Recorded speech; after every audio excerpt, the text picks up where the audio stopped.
right, so to begin, if you want to, I'll say my name, and then if you want to say your name for the record, and then I'll read through the introduction, and we'll get going. So, this is Dan McCullum for the Ward Irish Music Fest recording. And my name is Barry Dodd from Dublin, Ireland. All right, and it is currently May 8th, 2019 at the Ward Irish Music Archives, and the purpose of this interview is Midwest Irish Music Oral History Project. It aims to collect the music and stories of musical artists in Milwaukee and the larger Midwest, so they may be shared with the future generations, and their influence can be truly appreciated and understood. So, to begin, just a nice little way to start out. Tell us a little bit about where you grew up, what your childhood was like. Okay, so I born in 1947 in Camden Place, Dublin. I had a wonderful childhood in Dublin. We ran the streets. They were all ours, and we had a wonderful, wonderful freedom as children in old Dublin. And had a great little childhood.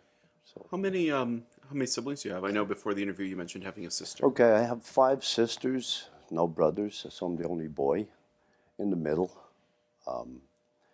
Grew up in inner city Dublin, and I went to an all boys school, St. Kevin's Boys School, which became a nightclub after it closed as a school, became a discotheque, became a really good pub, and now it's a really nice restaurant again.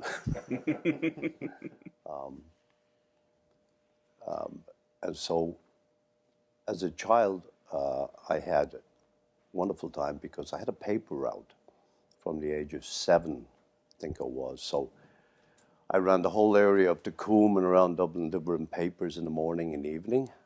And that's how I made my pocket money as a kid, because there was no pocket money given back when. Which paper? It was the Herald and the Mail, and the morning, the Irish Press. And so I'd do some food deliveries too for the old folks' home, which was, they had a couple of them in the area, old Protestant ladies' homes. And on Saturday mornings, I'd go and get their goodies downtown for them, their food.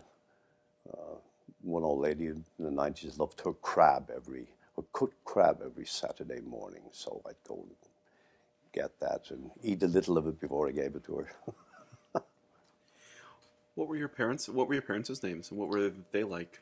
My dad, my dad was a Protestant man when he met my mother. She was a Catholic, and he was madly in love with her. And the only way he could marry her is if he turned Catholic, which he did, and he never looked back. He'd always say, "Same thing, same God, just different show."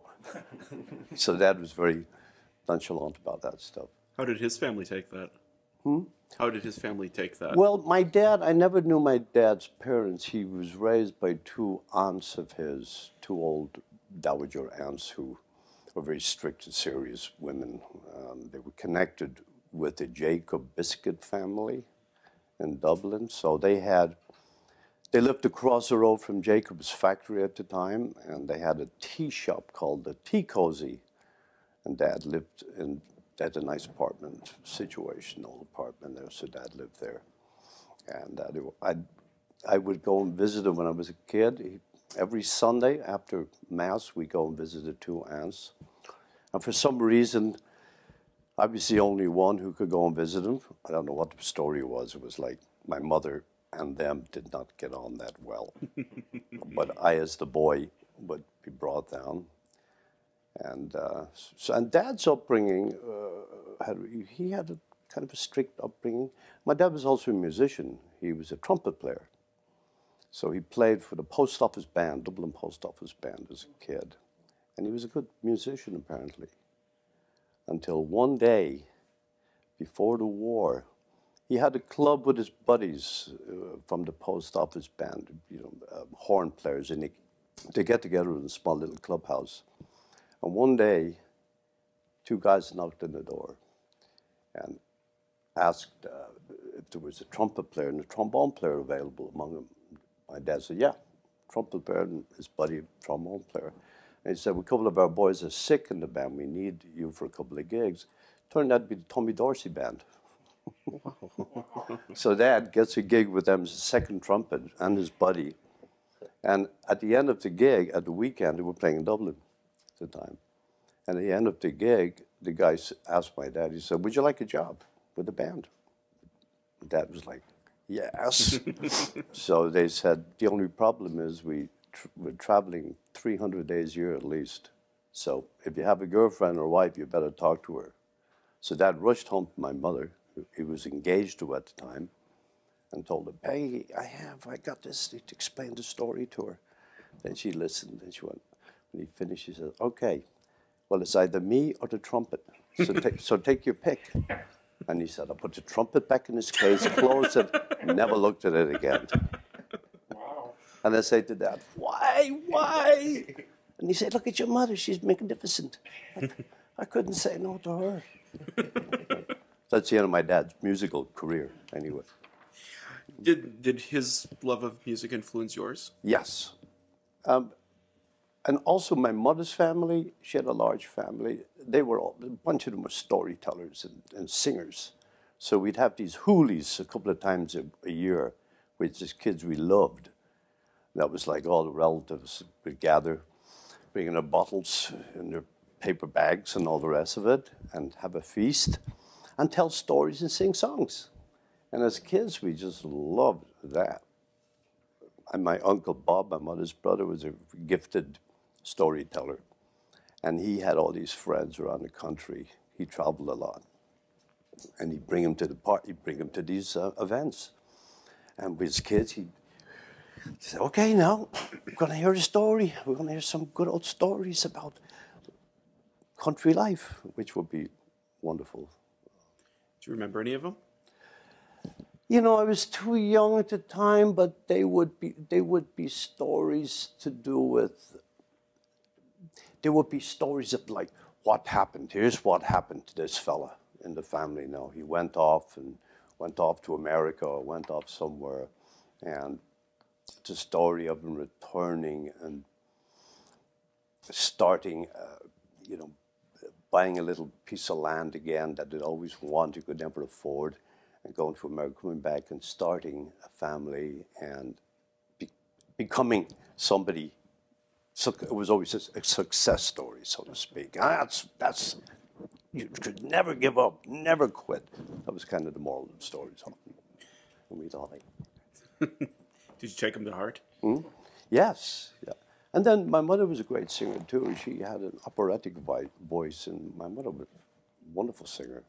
She'd sing through the day doing her housework, and everybody in the neighborhood would be going, oh, geez, your mother, oh, we can hear her we can hear her all over Dublin. She liked to sing. So singing became a thing I loved. Mm-hmm. And my sisters, we all could sing songs. We all had our songs we could sing. Was your mother's songs, was it mostly folk or operatic or Irish? She'd do songs at the time, like she'd do these little kind of romantic songs of the time, not necessarily Irish, although she did a few songs, you know. If you're Irish, come into the parlour. She'd have all these little songs, ditties she'd sing with us. And then romantic songs of the time. Gracie Fields, songs by Gracie Fields and wartime songs, she loved them. Mm-hmm. She didn't necessarily sing words as much as she just hum. Mm-hmm. She liked to let her voice soar. So was there a lot of music in your neighborhood? Not necessarily. How I really got into music was a buddy of mine from early on. We both loved singing, so we'd sit and harmonize with each other songs. When we were totally into Irish ballads at the time too, so it got to be where we really loved the Dubliners. And as young guys, anywhere they were, we'd follow wherever they were. We could never get in to the bars to see them until we got a little older. And the boys knew us. Luke Kelly, the boys all knew who we were. And they'd be going, "You two again? You can't come in, you know." We go, "Yeah, but we can stand outside and listen." So we stand outside the pubs listening to the Dubliners singing and playing. And in those days, they sent us out a soft drink or something like that. They knew who we were. They, "Don't come in, lads." Until one time, we decided we had to get into the pubs. So we were 16 at the time, I think, was the two of us. And there was a pub down off Grattan Street called McDade's, famous pub, McDade's. And in those days, we knew that the Dubliners and a bunch of the boys, Brendan Bean and all those guys, would go to McDade's and be great sessions that night at McDade's, and we wanted bad to get into the sessions. But they wouldn't let us in until one day we were down at the McDade's on a Saturday morning. And the old bartender for years there, we asked him if we could help him, like cart in cases of drink and sort the barrels out, do something. And one day he said, yeah, you can help me. So the two of us started helping him. So he allowed us then, just before noon, to come in, before he opened, and have a pint of Guinness. And so we have a pint of Guinness. And from there, other pubs in the area, like O'Donoghue's, which is up the road, they knew who we were too. And the bartender would go, "I heard you had a pint in McDade's, you two. Is that right?" And we go like, "Yeah, Tommy gave us a pint." And you go, Well, if Tommy gave you a pint, maybe you could have one here. And so began we were in. But only two, no more than two, which was, and then we had this wonderful period where my buddy and I it was mostly McDade's and O'Donoghue's, because that's the Dubliners, their place was O'Donoghue's. That was a wonderful pub. And they had a big back room at the time, which were great sessions, great sing-songs, great stuff. So consequently, and Fitzwilliam Square area there was a small folk club we'd go to before O'Donoghue's, which was traditional folk club. And it was basement, it was freezing. You'd pay 6pence to get in, and you get a cup of tea and a club, one of those chocolate club biscuit sandwiches. And you had to wear as many clothes as you could because it was freezing in there. And we'd have folk singers coming up from the countryside,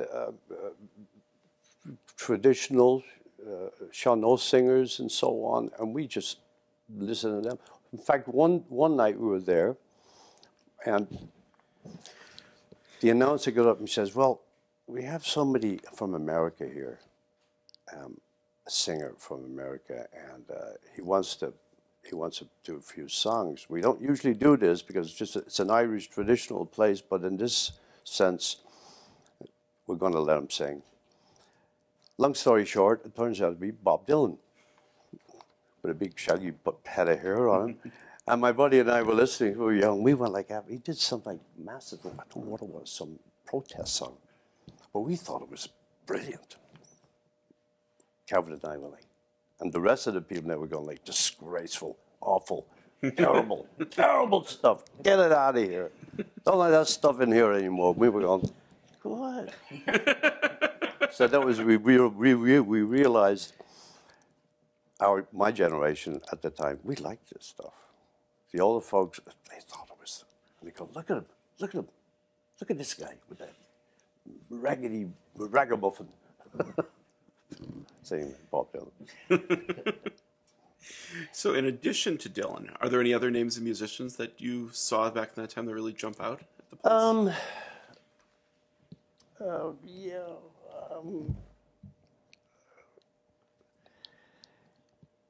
Really, I have to say we were really hooked on the Dubliners.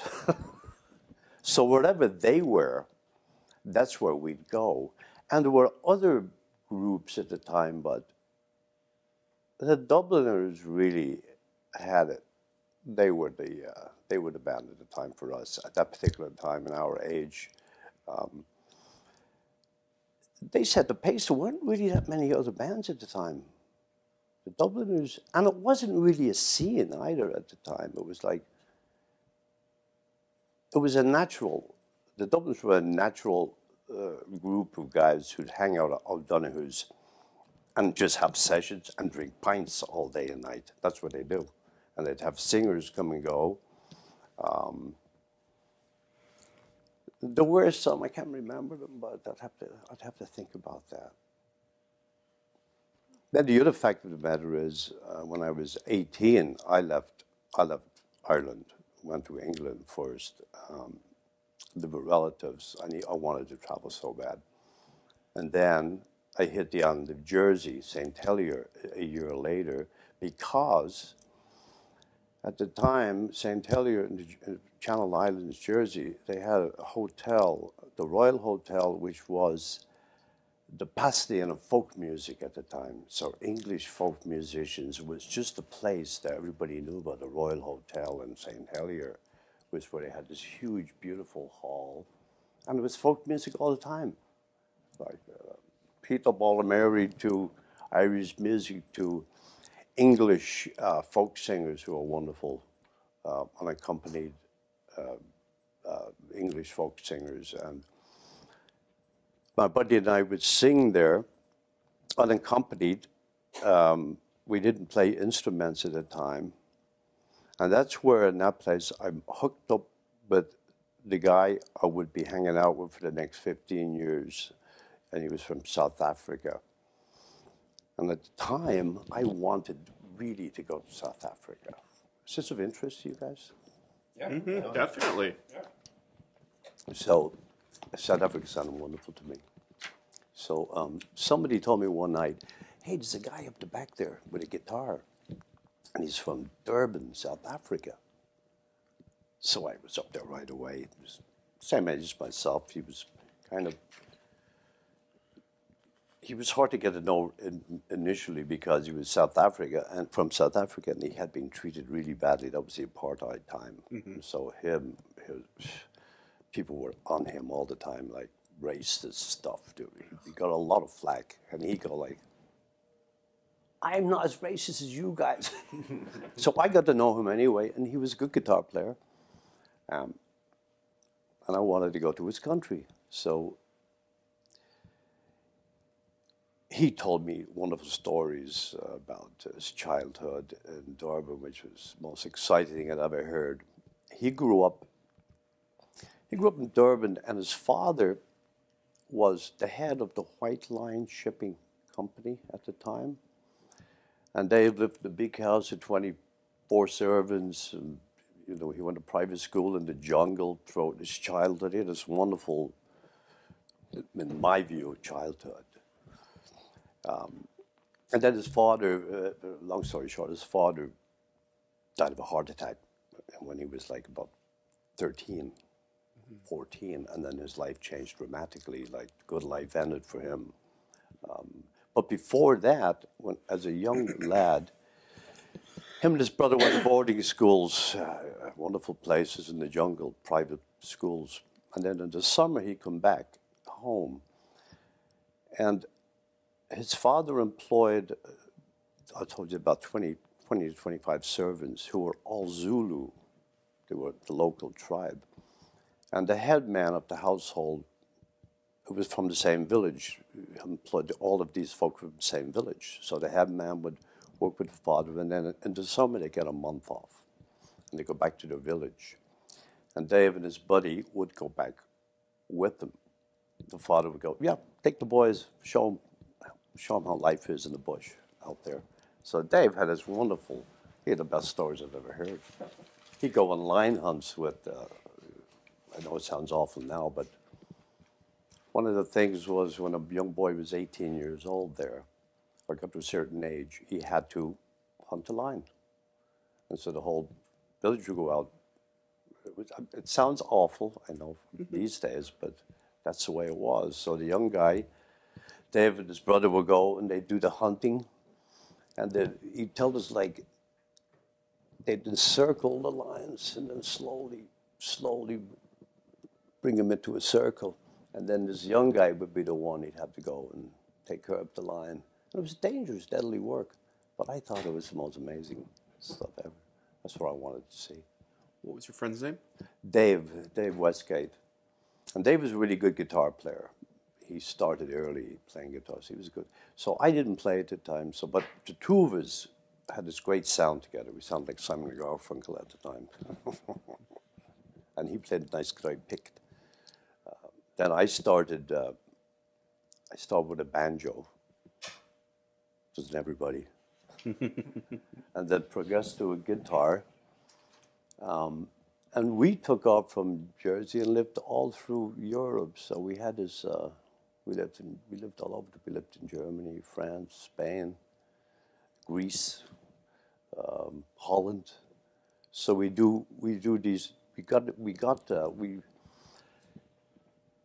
were invited to apply for a cultural visa at the time. That was in like late 60s.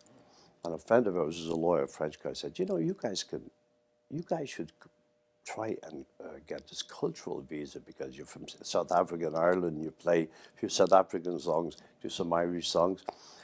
And with the help of this fellow, we went to the head of an opera company in Strasbourg, who's our friend knew, and went to his offices, and the guy says, well, play me a couple of songs. So we did a South African song, an Irish song, and he went, that's culture. And gave us a visa, a cultural visa, which we went like, okay, so what happens now? And the guy goes, wait, I'll put this in. A month later, we got this package in the mail from the French government, and it was like a tour, all set up in this big envelope. They said, okay, here it is. You're going to do 22 gigs in the south of France and around the region in small towns, and you'll get 500 francs per gig, and you get your hotel rooms and your gas and your food all paid for, because the government, the French government they do still support the arts. They're the best at it. They pour a lot of money into it. So they supported small clubs in villages for youth clubs, youth centers. And they poured a lot of money in there. So Dave and I had this wonderful gigs for a couple of years where we just traveled throughout France in wonderful little small towns and play gigs, and it paid so well. And when the proceeds of that money, then we have for Greece for a couple of months, where life was a hell of a lot cheaper back then, in Greece in particular. That was the time when you could get a hotel, or you could get a room in somebody's house for $3 a night. And breakfast.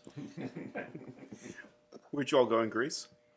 Where were you all at in Greece? Well, we had friends in Athens to begin with, so they had with a nice house through another friend, you know, business people. So we got to know these people who had a furniture business. There was a friend of ours from Germany who had American who had a furniture business in Germany, who exported to Greece, and then the people who had the stores, the Greeks who had the stores, would buy his furniture, and we'd stay with them. They had this big, bloody, beautiful mansion sitting on the hill overlooking the water. And they also had a sailboat, which my buddy Dave was an expert sailor, because he was born and raised in Dublin. So his dad was a big sailor, so he sailed when he was a young fella. So Dave sees the sailboat, like a 27-foot sailboat, and he boldly asks the Greek guy who owned it, may we use that boat sometime? And the Greek fellow says, yeah, we don't use it anymore. Go ahead, take it for a week or two, bring it back. So off we go. So we sailed the Greek islands in this sailboat for a couple of years, and it was the most wonderful thing ever. Wonderful life. Loaded up with food and sailed to the back of islands where nobody was. And my buddy Dave was also an expert snorkel fisherman, spear gun guy. He had the life in South Africa, so he had all the stuff. So Dave would just go, okay, back in a minute, hit the spear gun, into the water you go, and he'd come back, a couple of fish. So we lived really well. Well, he was an amazing guy, Dave. So you guys toured together for 15 years? Yeah. And besides that, at one point we decided we wanted to get out of the cities. We had a little hippie idea at the time, four of us, to create an organic vegetable farm somewhere. Believe it or not, that was like back in, what was that, 1969, 70. And so, long story short, we got all this equipment together in Germany, tractor and everything, and we drove all this stuff to Corsica. And we arrived in Corsica, the amusement of the locals would see us with like, what the heck are you guys doing here? So we're looking for a bit of land to start an organic vegetable farm. And they were so, first of all, they went like, get out of here. You can't be here. And somebody overheard us. We were hanging in Corsica thinking, what are we going to do now? We got to find some land. And this man heard about us, contacted us, and went, come down the other end of the island. I have land. He was amused. And he says, I can't believe you guys. What are you doing? I said, we have everything we need to start an organic vegetable farm. And they go, what? What's organic? They didn't even know what that was. So he gave us some land, and we created an organic farm on his land because we had access to water and it was on a hill. And it took us 3 years of hard work to get this land together. And we achieved growing a multitude of crops. And when we got to that point, this is true stuff actually, there were 2 large nudist colonies in Corsica. One was owned by the Germans, and it was like 20,000 strong. I mean, it was like a huge amount of beach they controlled. And the French had one too on the other side. And we had heard that the Germans would fly in their food from Paris because the local farmers couldn't supply them with what they needed. They just didn't have that. They didn't grow the vegetables that we ended up growing because of the heat and the soil and whatever. So they said to us, if you guys achieve growing enough food that we consider enough for us, we'll buy it all from you. So we achieved that on the 4th year, only to have the local mafia come and tell us, nah, you can't do that. You can't do that. So we appealed to everybody, the landowner whose land we were on, and to the local police chief, and everybody went, did the boys pay you a visit? And we say, yeah. And they said, well, you can't do it. And we even, excuse me. It's crazy, it's true stuff, lads, but we were so upset because of all the work we'd done in this land. It was heartbreaking because we had a beautiful place. It took us forever to get together. And we wouldn't accept the fact that they told us that we're going to stop. No more growing. And we appealed to the mafia through channels. Said, please, can we talk to you at least? Can we talk to somebody? And we finally got an answer and said, okay. So this is true. We got a message to be in a town called Corte in Corsica, which is high in the mountains. Totally Corsican town. Hard place to get to, too. Really winding roads, way up top, but beautiful old town. And I said, okay. And the instructions were, come in the morning, be at a certain little place, cafe, at 9, be dressed cleanly, put white shirts on, comb your hair. This is true. And look presentable. You're going to meet the dawn. And we're like, okay. No women, no ladies. just 3 of you, 1 talker only. So our French friend, who is one of our people, he was going to be the guy. So we were met there, brought down to the hotel that was like, it was like The Godfather. This old hotel, and outside in the front was this huge, big table, oval table. There must have been about 20 guys sitting around it with the big hats on, the Corsica hats, mostly in black. True. And everybody had to line up to the right of the Don, behind them. So the Don, the old Don, sitting in a big chair at the top of the table, old too, like. And the instructions were, okay, everybody, it must have been 50 people. We just had to get in line with these 50 people. These were all appealing to Don for something, some complaints or what they wanted. They had to ask the Don about it. And so he got through them all, then our turn came. And our friend, the Don, calls him over. So what you do is you talk to his lieutenant to the right first, you tell him, and the lieutenant tells the Don who it is, and the Don goes, oh yeah, I know about you guys. You're these guys down there growing vegetables, right? The guy, yeah. And he went, well, so it goes around the table. So then we appeal to him. We say to him, so please can we, whatever you need us to do, we'll do, if we can do anything to please you. But may we continue with our vegetable farm. We have it all together, and it's really good. It's ready to go. And he talks to the guy on his left. It goes around the table again, discussion, well organized. Then it comes back to the lieutenant on his right. And then he whispers to the Don. Then the Don calls us all over, and he goes, we all admire what you're doing. We all know about what you're doing, and we were all wondering, what are you doing? But now we see that you actually have created a business. So that's what it is, isn't it? We said, yeah. He says, but you can't have that here. That's the problem. If you're doing it for fun, it's one thing, but you can't have a business. And he said, we know what. We said, well, nobody else grows it here.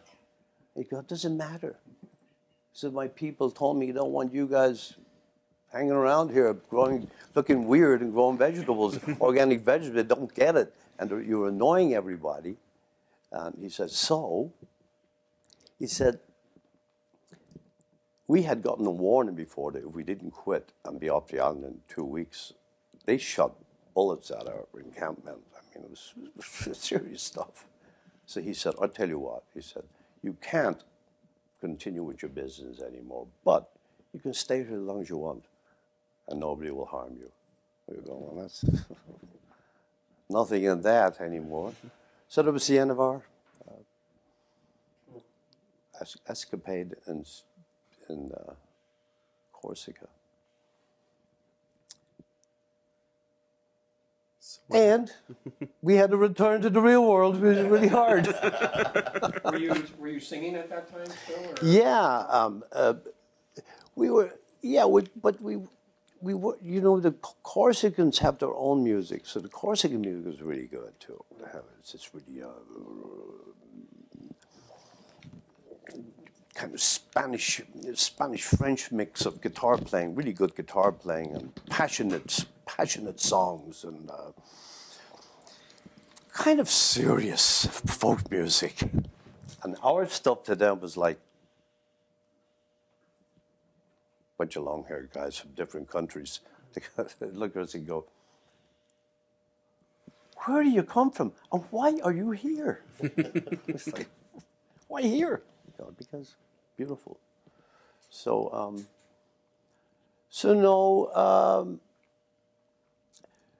but before we went to the Corsican tour, we did have a club. So in Germany, in the late 60s, we were living in a town called Würzburg, South Germany.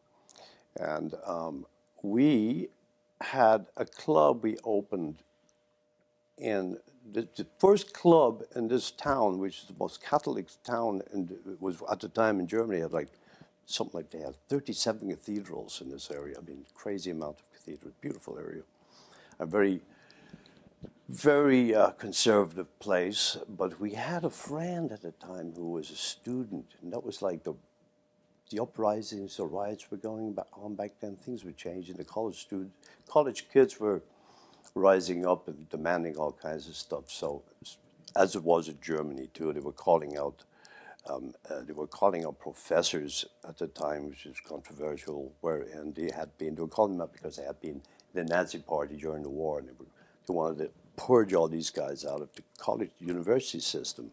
So there was really harsh stuff going on at the time, and we decided with this young German guy and a bunch of other young college students wanted us to, well, we talked about having a club, having our own club, because the authorities wouldn't allow them anything. You couldn't have anything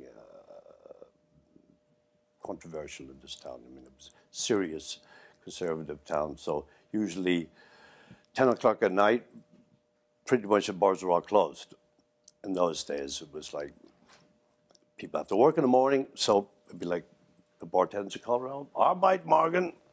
So it'd be like, down your beers, go home. You have to work in the morning. That was the way it was back when. But through this young guy we met, whose grandfather and his family owned some of the banks in this town and a lot of property, we asked this young guy to ask his grandfather, his grandfather loved him, and he said, we said, could you ask your grandfather if there's any property available that we could use, because nobody else, we couldn't rent any property anywhere to open anything. So the grandfather tells him, yeah, I do. He says, but it's downtown. It's major property, but it's a cellar.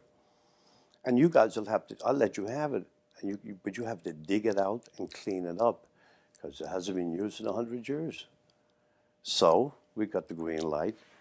And this cellar turned out to be this wonderful, wonderful old red brick cellar, which it took us a year to like shovel out 6 feet of mud and awful, awful stuff and clean it.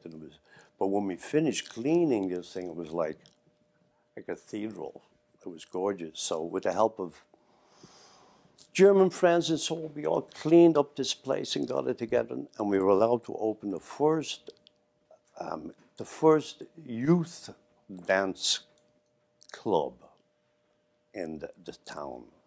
And the cops and everybody, Lord Mayor, they all came to us and said, so it was a membership club, so everybody had to be a member, so we distributed membership cards. So you could only get in if you had a membership card. Police wanted that. They go, we need to know who's in there and their ages and everything. So we had to do all this stuff to please the cops there, which we did. And it was highly successful. It was called the Omnibus. If you look it up, it's still open now. And the reason it's called the Omnibus is because we had a bus. Our French friend, Philippe, was a brilliant mechanic. And he had bought an old turn-of-the-century French bus from Paris, and one of his hobbies, and he fixed it up, and it was running. It was actually working. So we'd drive this around town with the name of, we called the club the Omnibus, to let people know, come and visit us at the Omnibus, sign up, be a member. So we'd run around town in this bus and park it outside a club, and we became a very famous little club. Who'd you have play there? No, we did. Musically, so my buddy and I played there. We had Dave and I played a couple times a week, and we had all kinds of great music come there. We had who did we have there? No, it was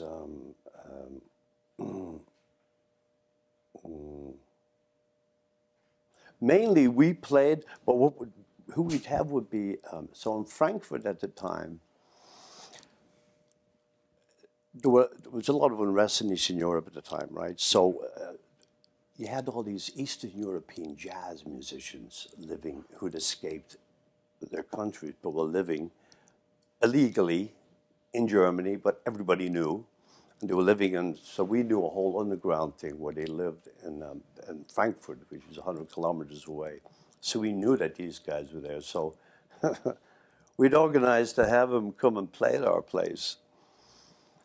And no money, they just wanted to play, and we just feed them and put them up. And we had the best jazz players play at our place, so it became kind of famous, and it became controversial because then people who knew what was going on were going like this. So the people who were savvy wanted to come down to our club, but on the other hand, they were going like, but these guys are all legal, aren't they? We go, yeah, but so you guys can't come. Because they couldn't reconcile the thing. We could have these guys play there, but it's like the authorities didn't want to know about it, but they couldn't also be there for it. So we had a major scene where the elite of the town couldn't come to our place. They couldn't be seen to do that. And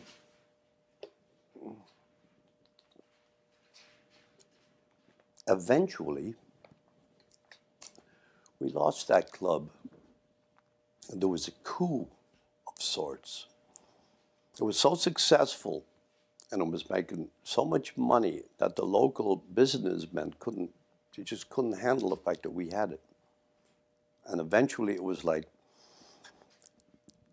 we heard this a lot from Germans, serious Germans come in, they'd look at our place and go, how do these guys have this place? That was the question. How come they have this place in our town?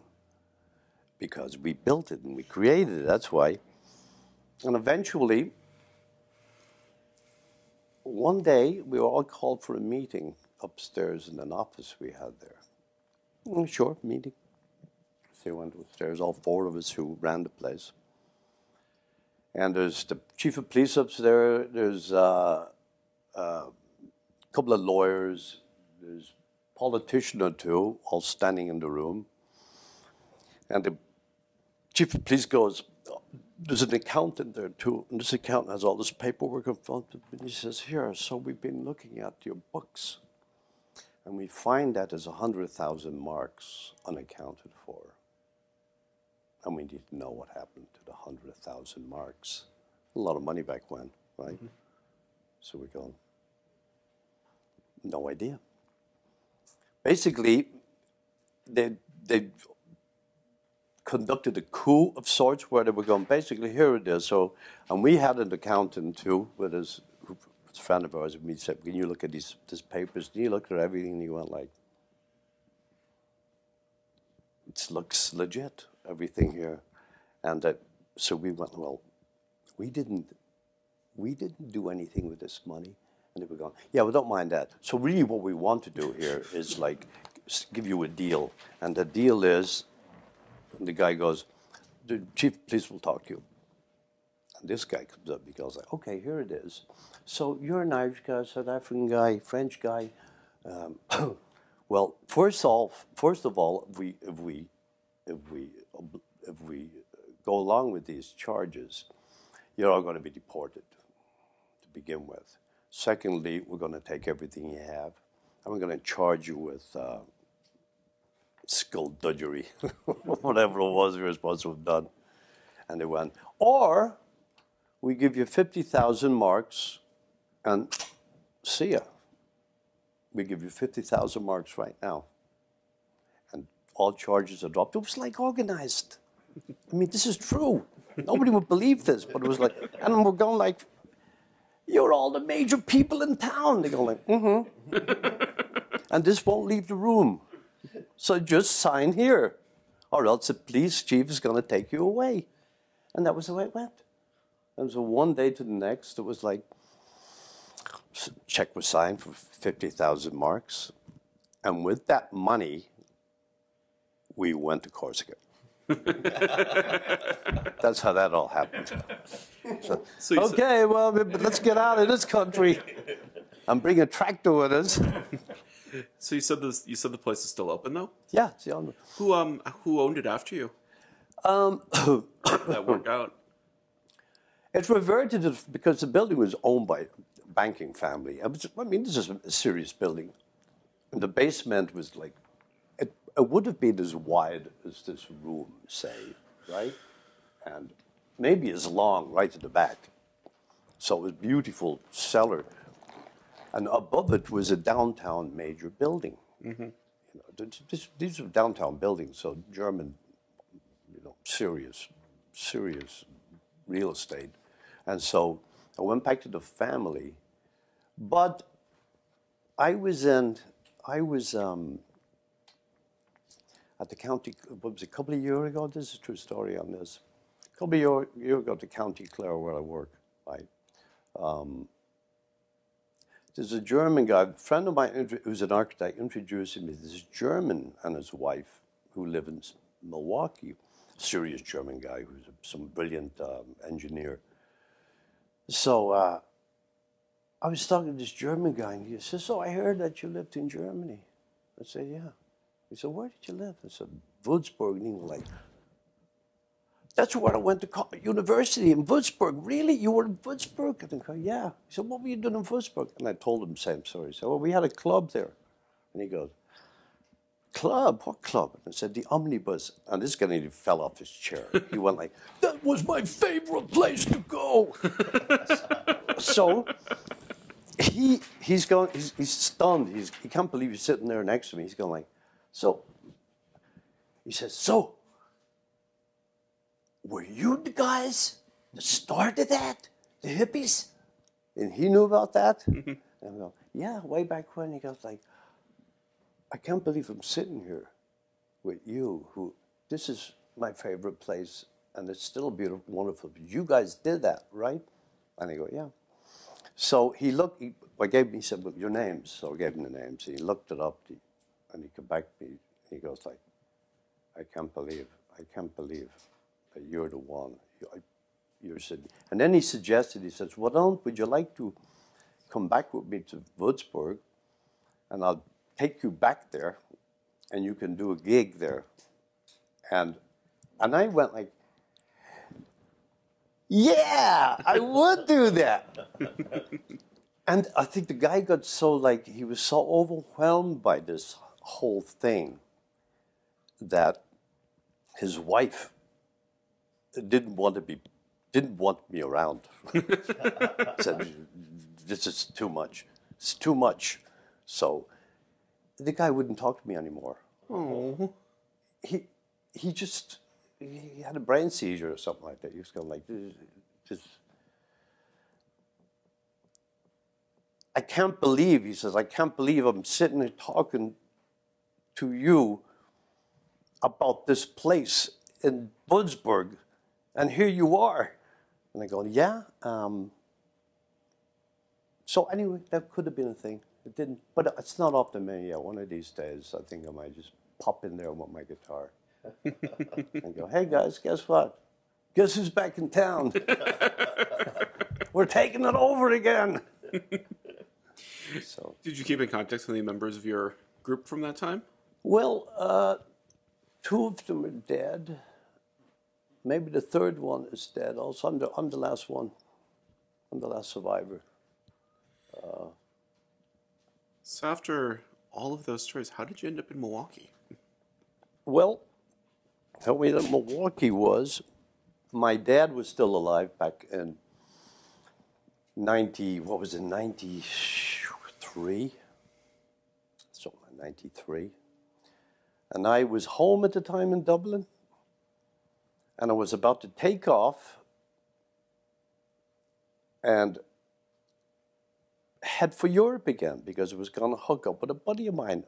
My buddy was still alive at the time too. So he had some plans in France we were going to cut a record or something like that and do some touring, whatever. And my dad, I have a sister. One of my sisters ended up in Milwaukee. She left. We're going back 35 years, something like that. She married a guy, an army guy in Europe, and he was from Minnesota. So she lived in Minnesota first, and then ended up moving to Milwaukee. So at the time, she had told my dad that she always wanted to own a pub, my sister. She was in the business. So I'm in Dublin this time. My dad goes, hey, guess what I just heard? He said, your sister just found a place in Milwaukee. She found a pub. And she's opening it in a couple of weeks. My dad goes, and you're the very man to help her. Nobody could be better than you to help her. So get your guitar and go to Milwaukee and help your sister. And I was going, I'm not going to Milwaukee. That's not on my list of places to go. Of course, my dad, being my dad, he goes like, if you want to mean anything to me, you go and help your sister. Otherwise, don't talk to me. That's what I expect you to do. So, what do you do? So what you're saying Dad had spoken. So, okay, Dad. Well, I'm going to do it for a year, so that's it. But then I'm out of there. And the rest is history. So what you're saying is your dad's actually was rougher than this Corsican mafia boss? No. But, yes. But Dad was Dad, you know. I love respect my father. And he's a great family man, so he loves his daughters. So all he had to do was look at me and go, I'm asking you to do something for me. Have I asked you ever before? That kind of thing. And would you say no to your father? I go, oh, Dad, okay. So I did come here. And we opened the Dubliner, which went for a few years and second in Mineral in Milwaukee. And it was a great little pub. Very popular, very successful. And then one day, a guy bought the building for his kid. And how it went was one day, there was this young guy, he was 21 or something like that, young, but he 3 or 4 friends. My sister, nobody liked him. He was a little mouth. He was a rich kid. He always had money, and he was of age, so we couldn't really stop him coming in, but they were very annoying, bunch of kids, and he loved our place. But and one day, Friday evening, I'm bartending, place is filling up, and this kid comes down to me. He said, "Hey, Barry." I said, "What?" I keep your voice down too. Loud kid. And he goes, takes out a bunch of keys and he starts jangling the keys. He goes, "Guess what? I own the place now. I'm your partner." And I go like, "What? What are you talking about?" He says, "Yeah." And I go, "Oh, really? Are they the keys? Where'd you get them?" He says, "My dad will be in later to talk to you, but we own the building." I said, "You're kidding?" He said, "Yeah, Dad just bought it." So I made a quick call. I said, "Give me a number." And this man come on. And he goes, yeah, I did. I'll come down and see you guys tomorrow. We'll talk about it. I'm busy right now. So boom. So my sister comes in. I'm going like, oh my God Almighty, it's terrible. So I said to my sister, "See the kid down there?" She goes, "Him?" So he wants to talk to you.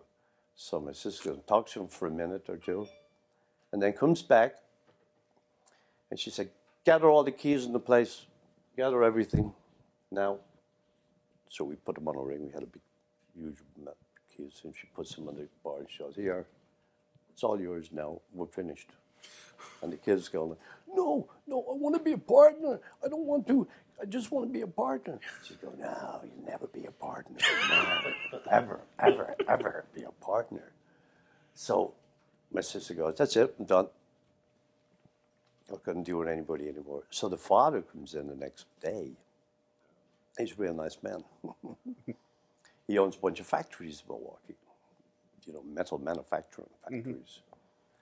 And he's a nice man, really a busy guy, nice guy, serious man. And he goes like, "What's the problem?" I said, "Well, my sister she won't do business with your son. She doesn't like him." And the father goes, yeah, I know. He's a pain. He's a pain in the butt. He said, but I just thought this would give him something to do. Because the only thing he likes is this place. He says, so I thought if I bought the building, and maybe you guys could bring him in there. And the father was going, I don't want any of the money. You can keep all the profit. I don't care about that. I just want him to be doing something. I said, but now it's too late, my friend. Furthermore, you can't have the license. Because we were grandfathered into the license. So had you done this right the first time, had you approached us and talked about it, maybe something could have been done. But now, my sister is not going to do business with him. Or she's not going to do business with you either. So that was that. Turned into apartments. What year was it that it closed down? Closed in...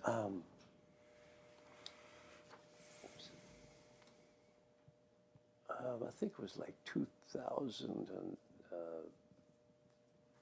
Okay.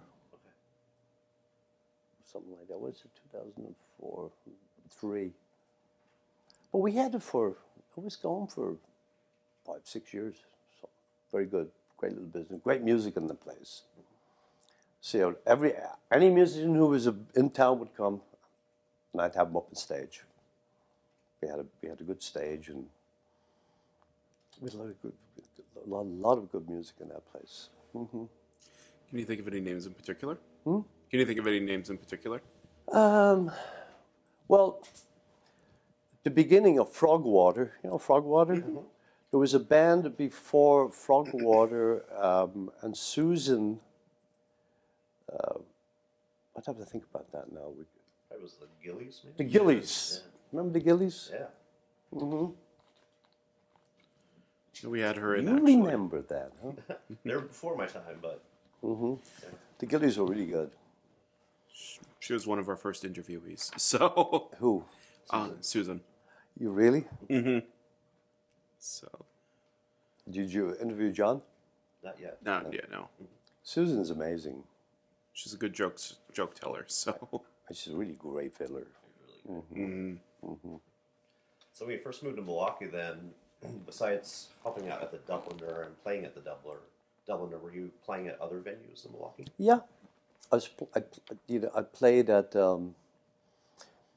There's a few places I played. I played at Moe's, of course. I did. I was playing the Irish pub in.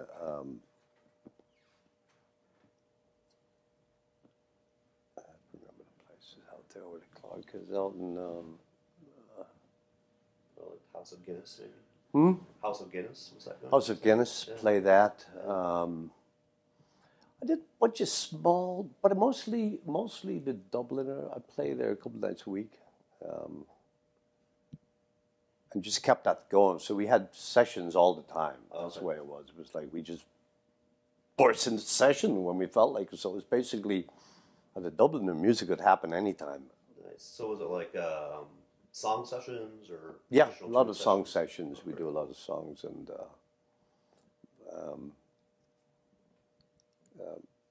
jams. Yeah. Mm-hmm. Who were the other singers that were singing Irish material at the time in Milwaukee when you first moved here? Fillmore McCarthy. Who else? Fillmore McCarthy.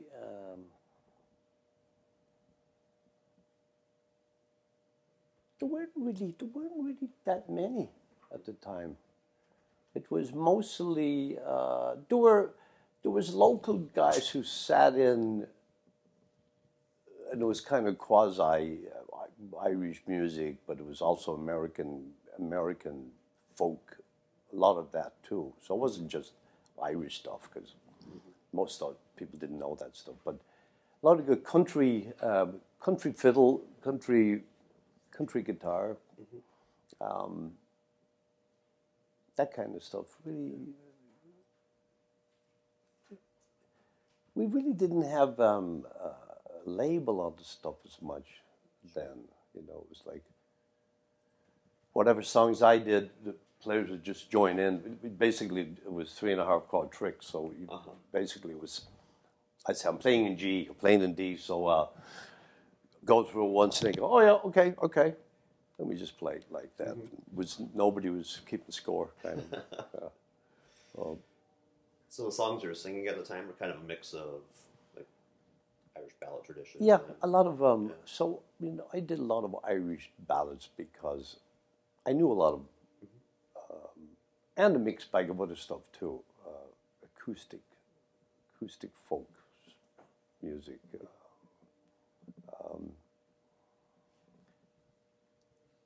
And I'd have to think about all the players. Yeah, it's been a while. My memory isn't as good as my memory is not good these days for the past. But yeah, good times. Yeah. So did you end up then starting to play Irish Fest when you first? Yeah, I think I think I've been doing that for 20 years now, something like that. It's 20 years straight. Yeah, so it was Barry who would give the local players a stage. So we all loved that idea. Yeah. It's nice to be part of it, and a lot of us still do it. I do believe, me included. And what a brilliant festival! Anyway, we love the Irish Fest. Wow, amazing thing, and how it has grown. Wow. Yeah. Mm-hmm. So after the Dubliner closed, what did you go on to do? Well, when the Dubliner closed, County Clare was opening. And I remember the County Clare boys used to come to the Dubliner because they loved the Dubliner. They come down and be going like, wow, this place is like crazy. It was like really good sessions on the weekend. So they wanted to emulate that somewhat. So when it closed, I was approached by County Clare and asked if I'd like to work at the County Clare. And I was going, I was thinking of leaving at that time, actually. And I thought, So I did. And I really liked County Clare. Really well run, nice place. The boys, the people I work are really great. And I found a little kind of home there. So I am now the weekend bartender, daytime, and I play every Thursday to County Clare. And I do other gigs. I'm not really into like looking for gigs. I don't want to do too many because I don't want the music to get too old, where I get annoyed playing it. I like to keep it somewhat fresh. So I like to play a lot of stuff. I play a lot at home, just refining stuff. And my gig on Thursdays I really enjoy because it's stress-free, nice little gig. And I have other players who come and go and play with me. And I like to use it as a bit of a forum also for other players and singers who'd like to join me. So it's typical of the folk music scene, kind of. It's local and you want to pass it on. So already on Thursdays, I do have people come down and sing and play. And there's a few musicians I have right now who well-trained musicians years ago who gave up their instruments and are now coming back to their instruments because I think I've been helpful in stirring the passion a bit, going, come on, get yourself a new flute. You're not done yet. So some people have done that. So I'm expecting to have some new players on board coming up. Nice. Show them the ropes. Show them some stuff. Who are some of the people you play with currently? Who are some of the people that you're playing with currently? Well, I'm really solo. I'm a solo ballad singer. That's what I really do. I'm a ballad singer. So I'm not a tune player. So I leave the traditional tunes alone. That's not my thing. I'm a singer player, and I like ballads. So accompaniment, there aren't a lot of players who want to go there, I think, because I know all these songs, and most of the players I know are basic or traditional players. So we don't meld there too. You see, I like to keep my thing as it is because it is different. It's ballad singing. I'm a ballad singer. I'm not a traditional musician. It's a different thing. When you say ballads, what are some of your favorite ballads that are in your repertoire?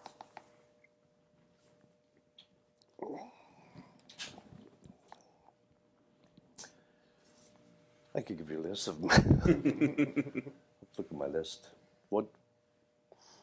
Let me show you something, and let me get.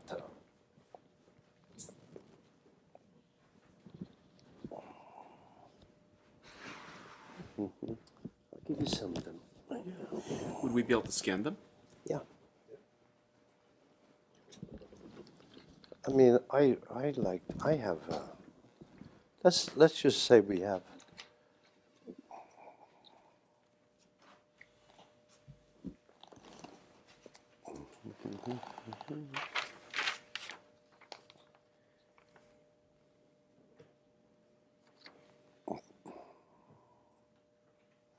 Say, for instance, let's do that one. You will have a whole bunch of songs there. I could probably do most of them. All right. Let's see. There's Arthur McBride by Christy Moore, Black Velvet Band by the Dubliners, Caledonia, Dougie MacLean, Carrick Fergus, Paddy Riley, Dirty Old Town, the Pogues, one of my favorites.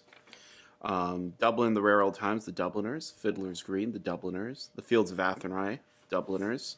Usual. The theme there, yeah. Yes, yes. The Dubliners do show up several more times. Oh, on the road or on the one road by the Wolf Tones, Nancy Whiskey by the Pogues. Nice. Well, this, and there's, but I have all these. I don't necessarily do all of them, but for instance,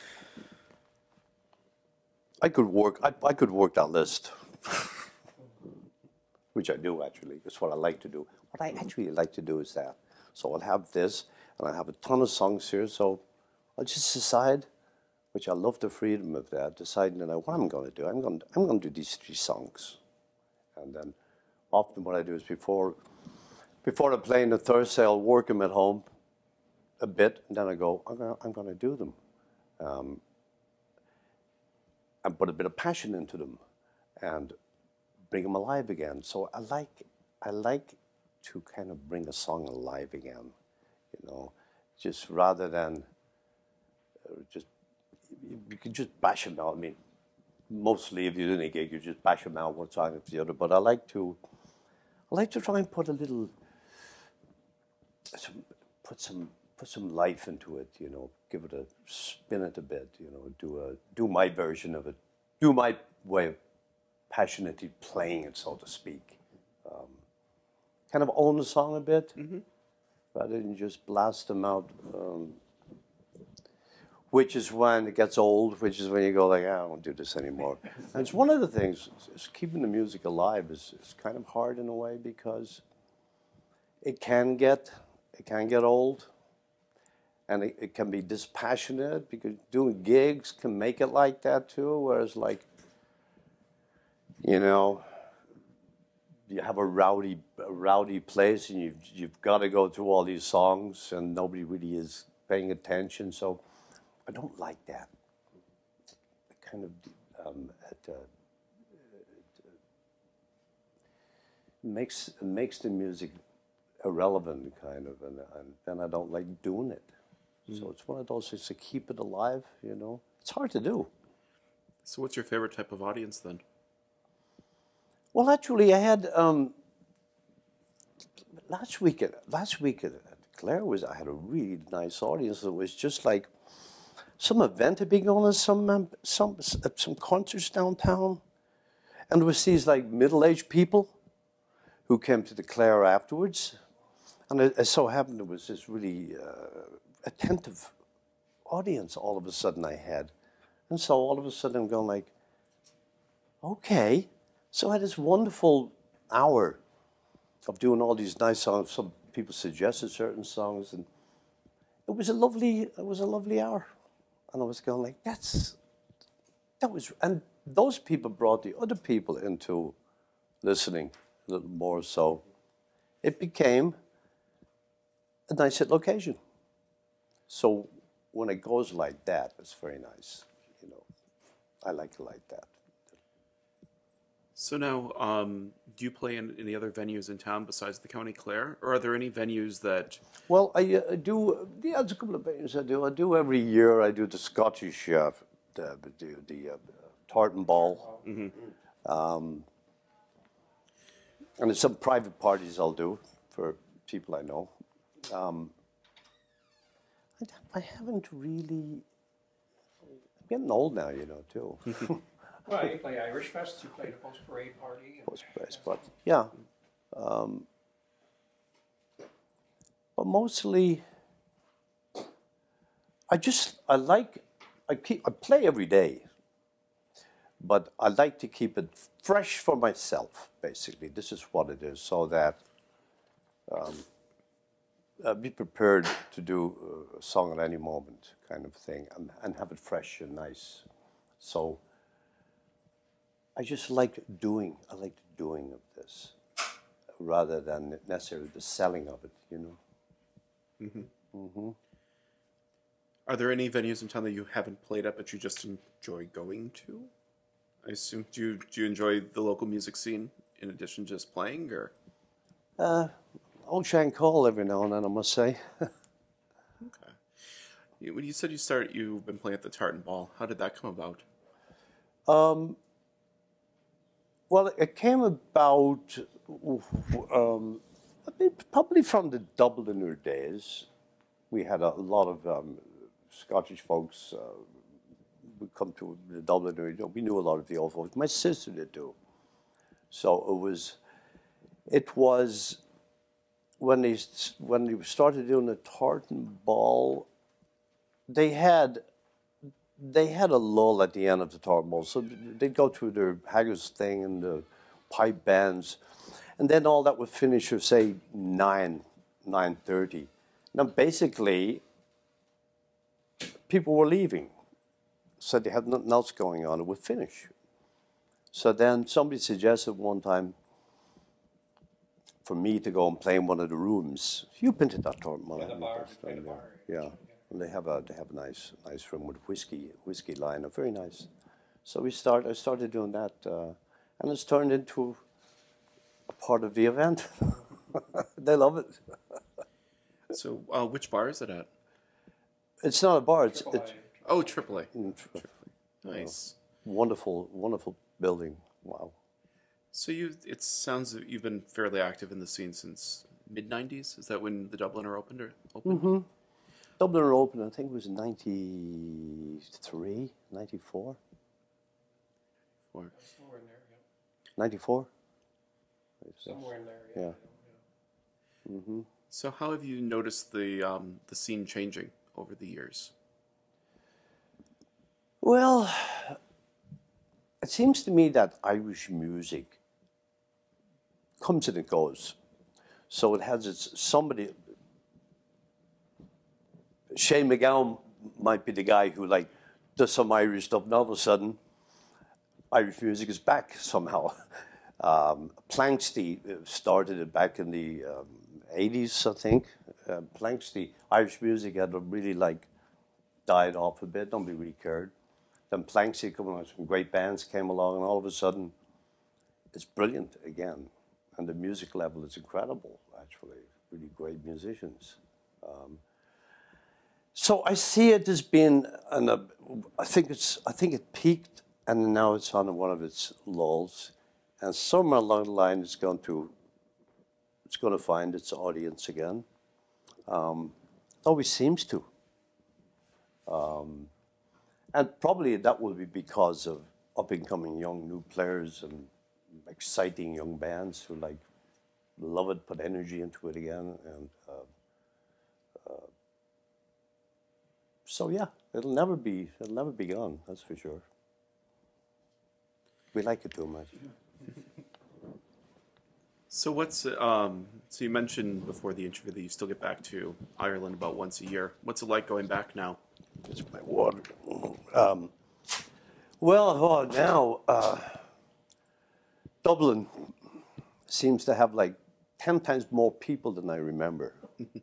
It's actually, to me, too many people there now. I'm sure everybody says the same thing, but I just couldn't believe the last trip in Dublin. I was like, I could not believe it. As an example of that, my thing always when I got home, to me going home would be like, in the afternoon, I love to go rambling, and in the late afternoon, have a pint here and there. And so old friends would gather at certain pubs, and in the evening, so local pubs. Mm-hmm. This time around, I did that. I couldn't find a seat in one pub. Not one seat in one pub, and I was so annoyed about that. I couldn't even believe it. And suddenly, like 4:30 in the afternoon, I go like, "What are you all doing in here? Get out!" And it's crazy amount of people. So that really bugged me a lot, I have to say. Even though Donahue was a bramble up there, then sulking, only to go in and find like 5 busloads of Italians in there, something like that, and we go like, "Oh no, this is like." So like Dublin's become a museum of sorts for people and even in the local areas, like where there were no-go places at one time, it's full of people because you said, "What are you doing here?" And you go, "Well, we wanted to find authentic Dublin pubs where tourists didn't go to." And you go like, "And what are you doing? And you found these places?" Like, there's nothing left. So it seems like there's no like local private scene left anymore. The more out of the way, down little alleyways, that's where you'll find them all going to the pub. And my sisters would be going like, Barry, geez, can't even have a pint anymore. Look at him. They're all sharing pints here and sandwiches at the pub. So it's like, anyway, it's just a lot. I'm not sure if it's just tourism or just a lot of people moved there. Both. Yeah. What I did like is we made a trip up to Donegal, which was like gorgeous in November. So that reminded me of what I remember it being like, like local people, in the local places. Not that I'm against other people being there, but it's like too much, It's too much. Now you mentioned, do you have any children, and do they play at all? I do. I have 2 daughters. One is a professional ballroom dancer. Really? Well, that's what she does. She teaches ballroom dancing. And my other lovely daughter lives in Maui. She's a nurse, and she has a wonderful voice. I should have played more with her, as a kid. But she's a wonderful little singer. But we never quite. When I got divorced, she was 11. So the plan was to do more with her. She was a really wonderful voice. But because of distances and so forth, we never got to do it, but it's not over yet. And your daughter, who's a ballroom dancing instructor, where does she live? Seattle. Seattle. Okay. And she's amazing. She's a really great dancer, and she's a fierce little manager. What's your favorite personal story about playing music here in the Milwaukee area?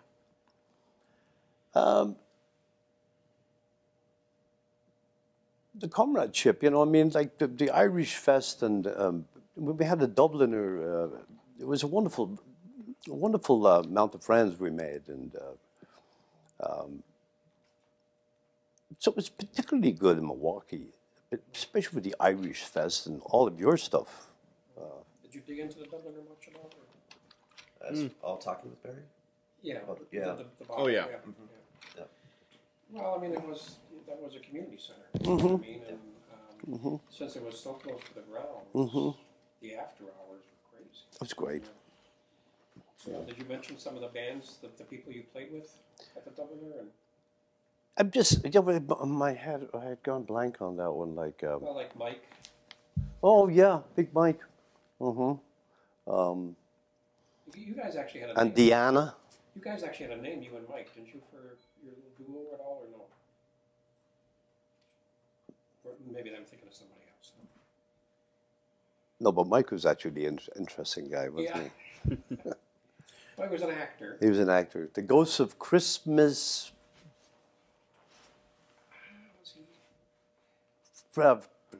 Present, was it? Ghost of Christmas. What was he?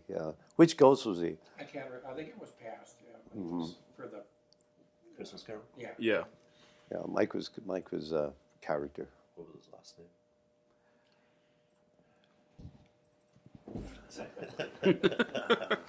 Big Mike. Big Mike. Big Mike. Yeah. What was his last name? But you ran a house band there. Mm-hmm.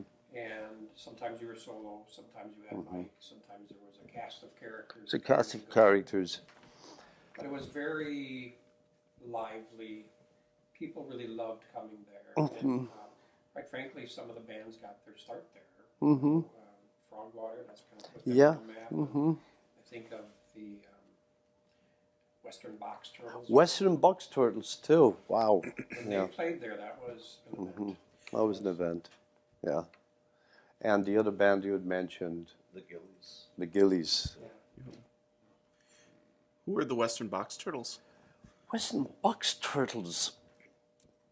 That was Danny, Tom, and the couple. She was the bass player, and he was a great guitar player. Who was that I don't couple? remember their name. So it was Western Swing. Western Oh, okay. Swing. Yeah. Interesting. And there was some. It was a weird band, and they couldn't play on a Sunday or what was it, Saturdays? They couldn't play because of his religion or something like that. He was. I've seen them. What, Seventh-day Adventist, whatever it was. You know. Okay. So, but they were a great band. And what was his name? Chief of Police for Cudahy. Fiddle. Yeah, terrible fiddler. Nice guy. But being the chief of police, man, okay, you can play. He used to say to me like, Barry, better be careful. And they go like, you know, he was a squeaker. A fiddle badly played is like you want to just.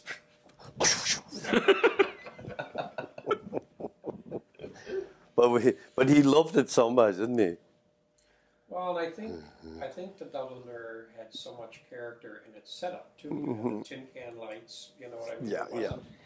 There It was a nothing- dive. Nothing glamorous about it. It was a dump. And you know, but it was. You knew something was going to happen. You know? Remember one night at the Dubliner, my sister had a thing going on. She started Thursday, what was it, Wednesday or Thursday night student Marquette thing, right? And it became, the students loved Anne. She was very popular with the students. So anyway, it turned into this like incredible success. So, you know, Wednesday night, the kids would be packed in there by 8, you know, before music started. And one night, I'm there, and there's 2 old guys at the bar. 2 old detectives, friends of my sister's, Milwaukee. She's known it forever. And one says to me, hey, Barry, my buddy and I was just talking. He says, I'm saying to my buddy, I bet him $100 that more than half of these kids are underage. And I was going, no, we have a guy in the door, we're checking all this stuff. No, we had some guy we'd hired who knew all about false cards, false ideas. Anyway, now, and my sister hadn't arrived at the place yet, so the place all packed. And the guy says to me, I'll tell you what, he says, we're off duty, so we don't care. No. He said, but why don't you go up on stage and make an announcement? He said, all you got to do is say that the bar pleased to be here in 10 minutes just for a regular check of ideas, and don't worry about it. And like a fool, I got up and I did that. The next minute, the whole place empty. And the floor is littered with ideas. And it was like shocking beyond belief. There was only like 4 people left out of all of them. And I'm going like, and then my aunt turns up and she goes, what? What's going on? All the drinks are still on the tables. You know? And I'm going like, oh yeah. I said, see those 2 guys at the bar? They told me. They're cops. He said, yeah, and? I said, well, they told me to do this. And she went like, hey, you did not. But these guys come. Huge fight ensued. And then one of the cops finally said to one, he said, okay, enough out of you, miss. He said, I'm going to tell you something. You're lucky that you know about this already, because you know that it will be, if you did get busted, be $1,000 a head for each of these people in here, and then a $10,000 fine on top of whatever. So, but the ideas. So we got the whole thing was we gathered all these ideas, and the cops, these guys were looking at them too, and they were going like, really good, really hard to distinguish a lot of these things from the real ones. So we had to watch that. That was then we had the Outlaws coming in to the bar. They were right down the street. Yeah. And you lived above it. And I lived above it. Yeah. Who were the Outlaws? The Outlaws, a biker gang. They had their club on the corner. So there was a period when 2 of the head guys. The 2 head guys who were older guys of the Outlaws liked to come to the Dubliner for a pint on Friday evenings. And they would. Because that was a busy time for us, but Friday evening. And so what they do is they send 2 monkeys ahead of them, who just like kick people away from the bar, just get up. Kick people away from the table and let the guys sit down. And they'd wear the colors. So the cops would be on us going like, you can't have this. So, remember Anne telling them, lecturing them one night. She says, okay, boys, now listen. You know how much I love you guys. And she goes, but you can't come in here anymore wearing your colors.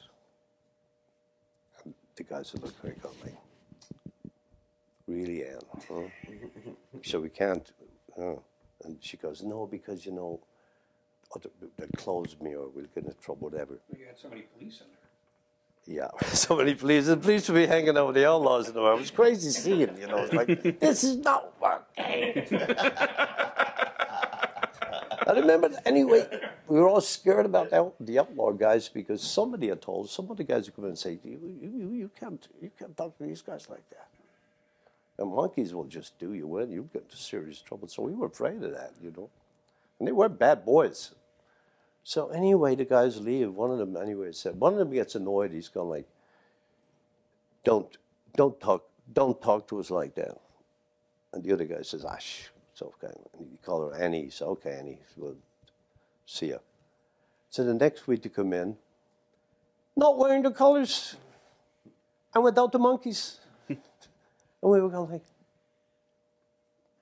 but some guys are going, and you may be the first person ever in the history of the Outlaws. They haven't changed their shirts. It was a good scene. And it worked. Mm-hmm. Do you have any other questions? I think I think one of the things that I noticed about you through the years is that you do enjoy, like you said with your songs, you're always welcoming other musicians on stage, and even though you're a folky at heart, but you're willing to experience different ways of making music with all sorts of different types of instruments. Like that. You enjoy that mix, don't you? I do enjoy that mix, and I was just saying that I'm going to try and expand that on Thursdays. Encourage more people to come and give them a set, which I have to deal with the others. The other workers there tend not to want that. But I tend to want it. So I think it's going to happen. That's what's going to happen. It's like, shut up and let it happen.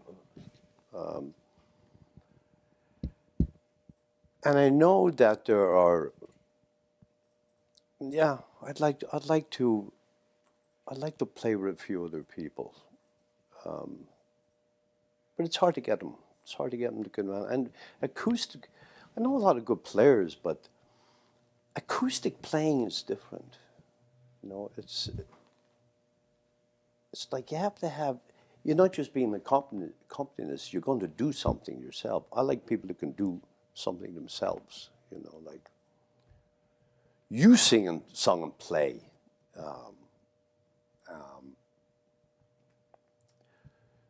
We'll see. There's some people I'm nurturing who was saying earlier who I encourage to pick up their instruments again, and I get satisfaction out of that. It's like, like play again, and especially certain instruments like flutes, or I love a flute in the music, especially from players who actually can deliver nice solos. That's what I like. So on the song, nice solos, well done, beautiful.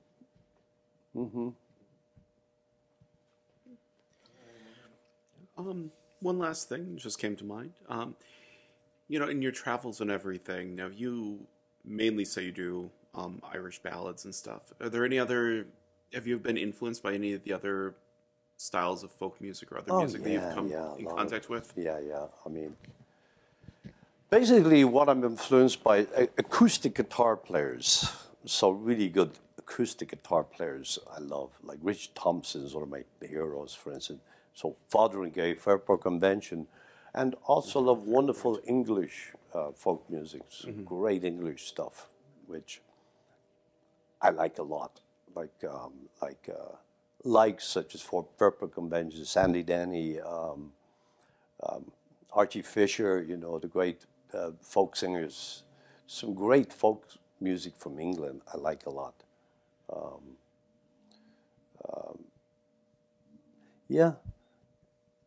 And